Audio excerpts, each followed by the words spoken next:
Sir cab auto பைக்குன்னா red taxi மட்டும்தான். குதிரை பேரம் தொடர்ந்து நடந்துகிட்டு இருக்கு.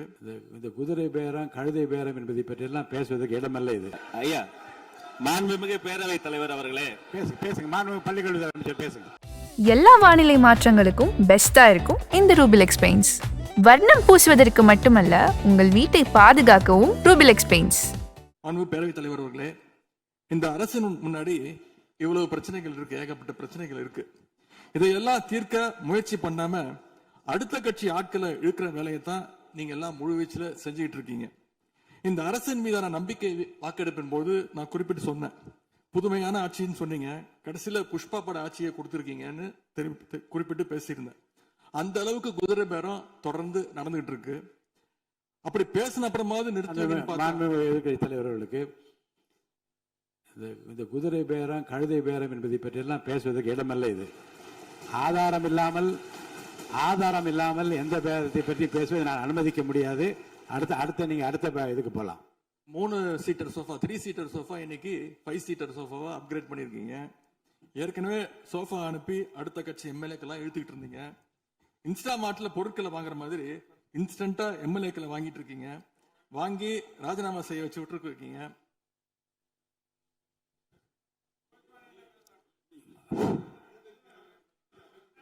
இல்ல நான் என்ன சொல்றேன், எந்த பேரத்தையும் பற்றி இங்க பேச அனுமதி கிடையாதுன்னு தான் நான் சொல்றேன். நீங்க உதாரணம் சொல்லி நீங்க திடீர்னு எடுத்தோடனே குதிரை பேரன்னு சொல்லுவது, அப்புறம் இன்னொரு பேரம் என்று சொல்லி மாண்புமிகு உறுப்பினர் வந்து சோஃபான்னு சொல்றாரு. நான் என்ன சொல்றேன்னா, எதையும் சொல்லுவதற்கு இந்த அவைக்கு உரிமை உண்டு. ஆனால் சொல்லுவதிலே உண்மை இருக்க வேண்டும். உண்மைக்கு மாறான தகவல்களுக்கு இங்க இடமில்லை. ஏன்னா அர்த்தம் இருக்குல்ல. இப்ப நீங்க ஏதோ ஒரு அர்த்தம் உள்நோக்கத்தோடு சொல்லப்படுற, நீங்க சோஃபா என்று சொல்வதற்கு நீங்க ஒரு உள்ளர்த்தத்தோடு ஒரு வார்த்தையை சொல்லுகின்றீர்கள், நகைத்தும் கொள்ளுகிறீர்கள்.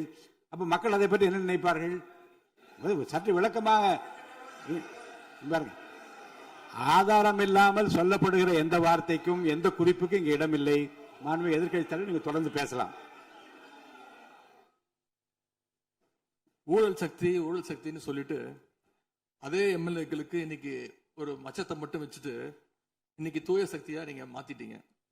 அதனால எங்களுடைய தலைவர் சமீபத்தில் சொன்னாரு, தீர்ந்து போன சக்திகள்கிட்ட திருடுற அளவுக்கு காஞ்சி போன சக்தியா இன்னைக்கு இந்த ஆட்சியாளர்கள் இருக்கிறாங்க. ஆகவே இந்த குற்றச்சாட்டுகளுக்கு முதலமைச்சர் அவர்கள் தன்னுடைய பதில் உரையில அவர் விளக்கம் அளிப்பார்னு நாங்க நம்புறோம். முக்கியமா இந்த ஆள் பிடிக்கிற வேலையை நிப்பாட்டிட்டு இனியாவது ஆட்சி நிர்வாகத்துல நீங்க கான்சென்ட்ரேட் பண்ணுங்கன்னு உங்களை எல்லாம் கேட்டுக்கிறேன். மாண்புமிகு பேரவைத் தலைவர் அவர்களே, உங்களுடைய தேர்தல் முக்கியமான வாக்குறுதிகள், படிச்சு வேலை இல்லாத இளைஞர்கள் அவங்களுக்கு எல்லாம் 4500 ரூபாய் மாசம் 4500 ரூபாய் தருவேன்னு சொல்லியிருக்கிறீங்க. அது சீக்கிரம் 6 மாசத்துல கொடுங்க. மகளிருக்கு நீங்க சொன்ன உரிமை தொகை 2500 ரூபாய் உரிமை தொகை, வருஷத்துக்கு 6 கேஸ் சிலிண்டர், தாய்மாமன் சீர், இதெல்லாம் 6 மாசத்துல கொடுப்பீங்கன்னு நான் நம்புறோம். எல்லாம் எப்படி கொடுக்க போறீங்க அப்படின்னு ஒரு டைம் லைனை முதலமைச்சர் தன்னுடைய பதிலுரையில சொல்லணும்னு கேட்டுக்கிறோம். அதேபோல் சட்டம் ஒழுங்கு சீர்கேடு, மின்வெட்டு, விவசாயிகள் பிரச்சனை ஆகியவற்றில் முதலமைச்சர் அவர்கள் தலையிட்டு உடனடியாக ஒரு தீர்வு காண வேண்டும். ஆளுநர் உரையில இதற்கான விளக்கம் இல்லாததால முதலமைச்சருடைய பதிலுரையாவது இதெல்லாம் இருக்கும்னு நாங்க எதிர்பார்க்கிறோம். இப்ப நான் கேட்டதுக்கெல்லாம் வழக்கம் போல பழக்க தோஷத்துல எல்லாத்துக்குமே திமுக தான் காரணம்னு எங்க மேல பழிய தூக்கி போடாம தப்பிச்சுக்காம தீர்வை நோக்கியதா முதலமைச்சருடைய பதில் இருக்கணும்னு நான் விரும்பி கேட்டுக்கொள்கின்றேன். ஆளுநர் உரையில இருமொழி கொள்கை, மாநில உரிமை, சமூக நீதி, மகளிர் முன்னேற்றம்னு திமுக சொன்னதையே ப்ளூ பிரிண்டா ஃபாலோ பண்ணி இந்த அரசுடைய கொள்கை முடிவுகளா அறிவிச்சிருக்கிறீங்க. இதை நாங்க வரவேற்கிறோம்.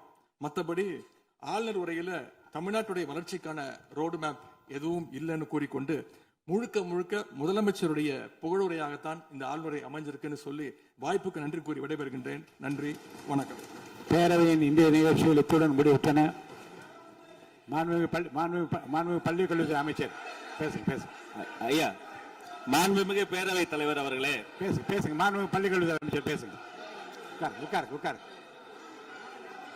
மாண்புமிகு பேரவைத் தலைவர் அவர்களே, ஒரு செய்தி விளம்பரத்துறை அமைச்சர் என்ற முறையில் இந்த மாமன்றத்தில் மதிப்பிற்குரிய எதிர்க்கட்சி தலைவர் அவர்கள் சொன்ன சில செய்திகளுக்கு சில வரி விளக்கங்களை உங்கள் மூலமாக வழங்க விரும்புகிறேன்.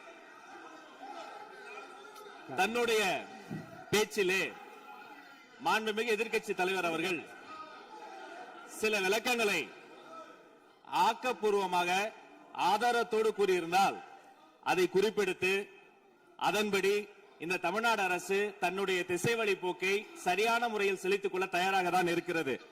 நான் முதல்வன் திட்டத்தை முடக்குவதற்கோ மாற்றுவதற்கோ எங்களுக்கு எந்த திட்டமும் இல்லை. ஆனால் சில விஷயங்களை தெளிவுபடுத்த வேண்டும். 40 நாள் விரதம் முடிப்பது போல 40 நாட்கள் ஆட்சியை இந்த தாவேக அரசு நிறைவு செய்திருக்கிறது.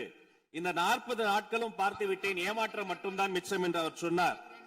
ஆனால் மக்கள் திமுகவினுடைய 40 நாள் அல்ல 5 ஆண்டுகளையும் பார்த்துவிட்டு அந்த வந்த ஏமாற்றத்தால் தான் இப்படி ஒரு தீர்ப்பை எங்களுக்கு வழங்கி இருக்கிறார்கள். ஆளுநர் மகிழ்ச்சி, அமைச்சர்கள் மகிழ்ச்சி, ஆளுநர் மகிழ்ச்சி என்றெல்லாம் சொன்னார். இந்த அரசில் தமிழ்நாடு மக்கள் மகிழ்ச்சியாக இருக்கிறார்கள் என்பதை தான் இன்றைய சட்டமன்றத்தினுடைய போக்கு காட்டுகிறது. நான் முதல்வன் திட்டத்தை பொறுத்தவரை தமிழ்நாடு முழுக்க இருக்கக்கூடியவர்களை நான் முதல்வன் என சொல்ல வைத்துவிட்டு ஒரே ஒரு குடும்பத்தில் மட்டும் முதல்வர்கள் வந்து கொண்டிருக்கின்ற போக்கை மாற்றுவதற்காக தான் இப்படி ஒரு சட்டமன்றம் அமைந்திருக்கிறது.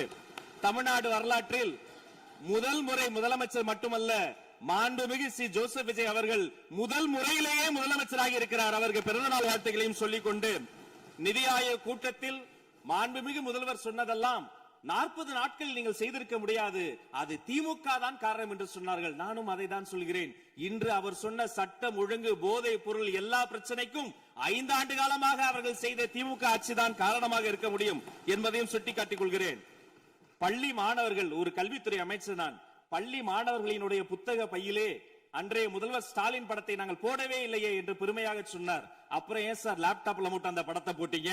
நீங்க லேப்டாப்பில் போட்ட படத்தை எங்கள் மாணவர்கள் திண்ணர் வைத்து அழித்து விட்ட காட்சிகளும் சமூக வலைதளத்தில் பார்த்து கொண்டுதான் இருக்கிறோம். ஒரு வரியில் சொல்லுகிறேன், கோயில் பிரச்சனையை முத்தமிழறிஞர் டாக்டர் கலைஞரினுடைய வசனத்தையே சொல்கிறேன். நாங்கள் கோயில் கூடாது என்று சொல்லவில்லை, கோயில் கொடியவர்களின் கூடாரமாக மாறிவிடக் கூடாது என்றுதான் சொல்லுகிறோம். தூய்மை தொழிலாளர்களை இன்றே பார்த்து விட்டதாக முன்னாள் முதல்வர் பார்த்து விட்டதாக சொல்கிறார்கள். எங்கள் கேள்வியே அதுதான். 10 நாட்கள் ஒரு வாய் சாப்பிடாமல் உண்ணாநோம்பு இருந்த போது நானும் எனது சகோதரர்கள் அண்ணன் ஆனந்தும் மாதவம் போய் பார்த்தோமே. இன்று தூய்மை தேவதைகளை பார்க்கிற திரு ஸ்டாலின் அவர்கள் அன்னைக்கு ஏன் சார் பார்க்கல? ரிப்பன் மாளிகைக்கு அட்ரஸ் தெரியலையா? எப்படி போக வேண்டும் என்ற பாதை தெரியவில்லையா? தமிழ்நாடு எத்தனையோ திருடர்களை பார்த்திருக்கிறது. அலிபாபாவும் 40 திருடர்களையும் கூட பார்த்திருப்பீர்கள். அலிபாபாவும் ஃபியூஸ் கேரியர் திருடர்களையும் இப்போதுதான் எங்களுடைய மின்சாரத்துறை அமைச்சர் பார்த்துக் கொண்டிருக்கிறார். அதை குறித்த நடவடிக்கை எடுக்கப்பட்டுக் கொண்டிருக்கிறது. அவர்கள் மின்வெட்டை குறித்து சொன்னதற்கு மாண்புமிகு புரட்சித் தலைவி அம்மா அவர்கள் இதே மாமன்றத்தில் சொன்ன ஒரு வரியை சுட்டிக்காட்ட ஆசைப்படுகிறேன். இந்த மாமன்றத்திலே தமிழ்நாட்டிற்கு மின்சார தடையை அறிமுகம் செய்த திமுக எதற்கு மின்சார தடையை பற்றி பேசுகிறது என்று அவர் கேட்டார். கலைஞர் வண்ண தொலைக்காட்சி கொடுத்தார்கள், அந்த நாட்களை பார்க்க முடியாது. கலைஞர் வண்ண தொலைக்காட்சி கரண்ட் இல்லாம கருப்பு வெள்ளையா பிளாக் அண்ட் ஒயிட்டாவே போன அந்த காலங்களை எல்லாம் மறந்துவிட்டு ஆதாரம் இல்லாமல் உண்மைக்கு புறமான செய்திகளை மாமன்றத்தில் அவர்கள் சொல்வதை இதோடு நிறுத்திக் கொள்ள வேண்டும். நேரலையை குறித்து கேட்டார்கள். எனக்கு ஆச்சரியமாக இருக்கிறது. 3 ஆண்டு காலமாக ஒரு தொழில்நுட்ப கோளாறாக அன்றைய சபாநாயகர் நேரலையை இருட்டடிப்பு செய்து விட்டார். ஆனால் இன்று மாண்புமிகு சபாநாயகர் நேரலையை கொடுத்துக் கொண்டிருக்கிறார். அவருக்கு எங்கள் சார்பாகவும் நன்றியை கூறிக்கொண்டு, விவசாயிகளை குறித்து இந்த மாமன்றத்தில் ஒன்று சொல்கிறேன். தமிழ்நாடு வரலாற்றிலேயே விவசாயிகளினுடைய சங்கத்தின் தலைவர்கள் மீது குண்டாஸ் போட்ட ஒரு சர்க்கார் திமுக சர்க்கார். ஆனால் அவர்கள் கண்ணீரை போக்க நாங்கள் போராடி கொண்டிருக்கிறோம். அரசு பள்ளிகளில் எந்த கட்சிக்காரர்களும், அது தாவேகாரர்களாக இருந்தாலும் சரி, பள்ளி மாணவர்களை தொந்தரவு செய்யாதீர்கள் என்று சொன்னதோடு மட்டுமல்ல, பெருமையோடு சொல்கிறேன், எங்கள் கட்சியினுடைய ஒன்றிய செயலாளர் அரசு பள்ளியில் சென்று ரிலீஸ் எடுத்ததற்காக நேற்றைய தினம் கட்சியை விட்டு நீக்கியிருக்கிறார் என்னுடைய பொதுச் செயலாளர். சட்டம் ஒழுங்கு பிரச்சனை பற்றி பேசுகிறவர்களுக்கு அண்ணா பல்கலைக்கழகம் நினைவுக்கு வரவில்லையா? அண்ணா நகரில் பெத்த பிள்ளைக்கு கொடுமை நடந்ததற்கு கம்ப்ளைண்ட் கொடுக்க வந்த அப்பா அம்மா மீதே அடித்து துன்புறுத்தியது நினைவுக்கு வரவில்லையா? யார் அந்த மேலிடம் என்று கேட்பவர்களுக்கு யார் அந்த சார் என்பது நினைவுக்கு வரவில்லையா என்பதை உங்கள் மூலமாக நான் கேட்டுக்கொள்கிறேன். இடையில் ஆங்கிலத்தில் ஒரு விஷயம் சொன்னார், to remain silent. I want to quote Walter. I may not agree with what you are saying, but I am ready to give my life to defend your right to say it. எதிர்க்கட்சிகளினுடைய கருத்துகளையும் அரவணைக்கக்கூடிய மாமனிதர் இந்த மன்றத்தில் முதல்வராக உட்கார்ந்து கொண்டிருக்கிறார். ஆக்கப்பூர்வமான விமர்சனங்களை சொல்வீர்கள் என்று பார்த்தால் திரும்ப அரசியல் விமர்சனங்களை மட்டுமே சொல்லிக் கொண்டிருக்கிறீர்கள். இந்த சோஃபா கதையை எண்ணிக்கை விட போகிறார்கள். எங்கள் தலைவர் சினிமாவை விட்டாலும் அவர்கள் அட்லி என்கிறார்கள், புஷ்பா என்கிறார்கள், ஜுராசிக் பார்க் என்பார்கள் போல் இருக்கிறது. நான் ஒன்று சொல்லிக் கொள்கிறேன், அந்த சோஃபா அவர்கள் வாங்கியது, அவர்களினுடைய வசதி கருத்து வாங்கியது. மதிப்பிற்குரிய அண்ணன்களை நீங்கள் சிறுமைப்படுத்தக் கூடாது. ஆனால் ஒன்று உறுதி, எந்த காரணம் கொண்டும் பார்க்க வருகிற கூட்டணி தலைவர்களுக்கு மட்டும் பிளாஸ்டிக் சேர் போட்டதை போல சிறுமைப்படுத்தக்கூடிய கட்சி தமிழக வெற்றிக் கழகம் இல்லை என்பதையும் இந்த நேரத்தில் நான் தெரிவித்துக் கொள்கிறேன். சிங்க பெண்களை குறித்து அன்றே விரிவாக தெளிவாக அழகாக நான் கூறிவிட்டேன். சிங்க பெண்கள் இந்த நாட்டினுடைய தமிழ்நாடு அரசினுடைய பொக்கிஷம். அவர்களை குறித்து மீண்டும் மீண்டும் இப்படி சிறுமைப்படுத்தி பேசியதற்காக மாண்புமிகு பேரவைத் தலைவர்கள் அதை கண்டிக்க வேண்டும். சிங்க பெண்களை குறித்து இனி யாராவது தவறாக பேசினால் அதை அனுமதிக்க கூடாது. இப்படி தவறாக பேசியதற்காக அவர்கள் மன்னிப்பு கேட்க வேண்டும் என்று தமிழக வெற்றிக் கழகத்தினுடைய அரசு சார்பில் கேட்டுக் கொள்கிறேன். வாக்குறுதிகளை பற்றியெல்லாம் பேசினார்கள். பொதுவாக வாக்குறுதிகள் சர்வதேச அளவில் பொலிட்டிக்கல் பினாமினல் எப்படி உருவாகிறது? ஒரு பிரச்சனை, அந்த பிரச்சனைக்கான ஒரு சொல்யூஷன்ஸ், அதை எந்த பொலிட்டிக்கல் இன்டர்ஃபரன்ஸ் இல்லாமல் செயல்படுத்தக்கூடிய ஒரு செயல்முறை, பின்பு வரக்கூடிய அந்த வெற்றியை ரோடு போடுவோம் என்று சொல்லி ரோடு போட்டதை காண்பித்து எக்ஸிபிட் செய்து அவர்கள் முன்னோக்கி செல்வார்கள். ஆனா இங்க பொறுத்த வரைக்கும் நாம தமிழ்நாட்டில் இதுவரைக்கும் ஆண்டவர்கள் பிரச்சனையை ஐடென்டிஃபை பண்ணி சொல்லவே மாட்டாங்க. ஏன் தெரியுமா? அந்த பிரச்சனையே அவங்கதான், அவங்களே அவங்களை ஐடென்டிஃபை பண்ணி எப்படி சொல்ல முடியும்? சரி, அதுக்கு பாசிபிள் சொல்யூஷன் சொல்லி பொலிட்டிக்கல் இன்டர்ஃபரன்ஸ் இல்லாம அதை செயல்படுத்த முடியுமா? ஒரு முனிசிபல் கவுன்சிலர் தொடங்கி மாண்புமிகு அமைச்சரினுடைய வீட்டில் இருக்கிறவர்கள் வரைக்கும் கமிஷன் மீது கமிஷன் அடித்து அந்த ப்ராஜெக்டே முடியாது. கடைசியில் எதை விளம்பரம் செய்வது? அந்த திட்டத்தினுடைய வெற்றியையா? எதை விளம்பரம் செய்வது என்றே தெரியாமல் தங்கள் தலைவரை, அதுவும் ஒரு குடும்பத்தை மட்டுமே வெறித்தனமாக விளம்பரம் செய்து செய்தி விளம்பரத்துறையின் கஜானாவை துடைத்து வைத்து சென்றிருக்கிறார்கள் என்பதையும் இந்த மாவட்டத்துக்கு தெரியப்படுத்த நான் கடமைப்பட்டிருக்கிறேன். இன்னும் ஒவ்வொரு வரியிலும் ஆக்கப்பூர்வமாக அறிவியல் பூர்வமாக எதையாவது சொல்வார்களும் நான் தேடி தேடி பார்த்தேன். அவராக 40 நாட்கள் தேடி பார்த்து ஏமாற்றம் அடைந்தார். நான் 40 நிமிடத்திலேயே ஏமாற்றம் அடைந்து விட்டேன். இதை சொல்ல வேண்டும் என்று சொன்னால் ஒரு நகைச்சுவை காட்சியில் சொல்வதை போல அதுல ஒண்ணுமே இல்ல, கீழே போட்டுருங்க. நன்றி சட்டப்பேரவை தலைவர் அவர்களே. சார், கேப் ஆட்டோ பைக்குன்னா ரெட் டாக்ஸி மட்டும்தான். எல்லா வானிலை மாற்றங்களுக்கும் பெஸ்டா இருக்கும் இந்த ரூபிலெக்ஸ் பெயிண்ட்ஸ். வர்ணம் பூசுவதற்கு மட்டுமல்ல, உங்கள் வீட்டை பாதுகாக்கவும் ரூபிலெக்ஸ் பெயிண்ட்ஸ்.